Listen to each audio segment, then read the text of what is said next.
We do a lot of prep ahead of time.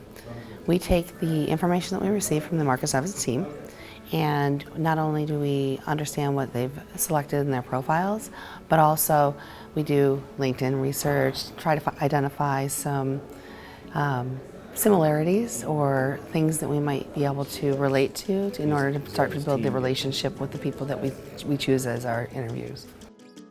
So we've learned over the years, or over the events that we've been at, rather than talking about ourselves, starting to understand the person and saying, hey, you went to a certain college, or you may have grown up in a particular area, or you have a certain interest. And that typically helps to engage the person that we're talking with in order to have more personal conversations and really get to the root of what we're going to try and sell. Typically, it's a hello, handshake. How's the event going? How are they enjoying the networking? And then really start talking about, hey, what you may have selected us to talk to. Why did you do that? I'm a social butterfly, so I tend to be able to talk to pretty much everybody, and so making people feel comfortable and be more relationship focused is really the way that we start our meetings now.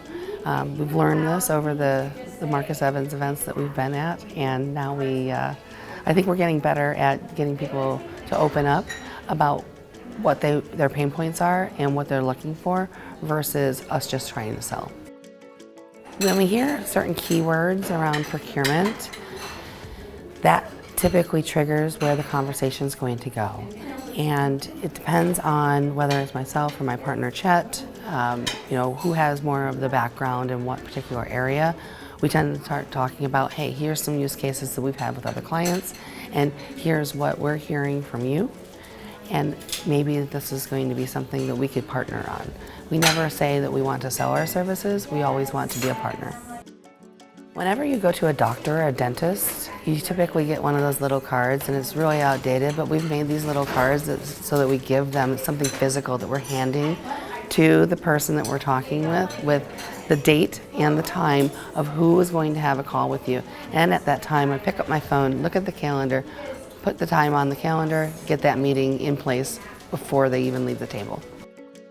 Again, our cell phone is like the key to making sure that we get these good meetings, and solidifying it by right there, getting contact information, putting the meeting on the calendar, so that way we know we're going to follow up. It's always good to hear what the speakers are talking about, and it's also very relevant to whatever we're going to have our conversations about. So it's nice to be able to say, hey, you know what, I heard you say this in your presentation, and it allows for them to understand that we're listening to them, as well as having the conversation about being able to have additional work together.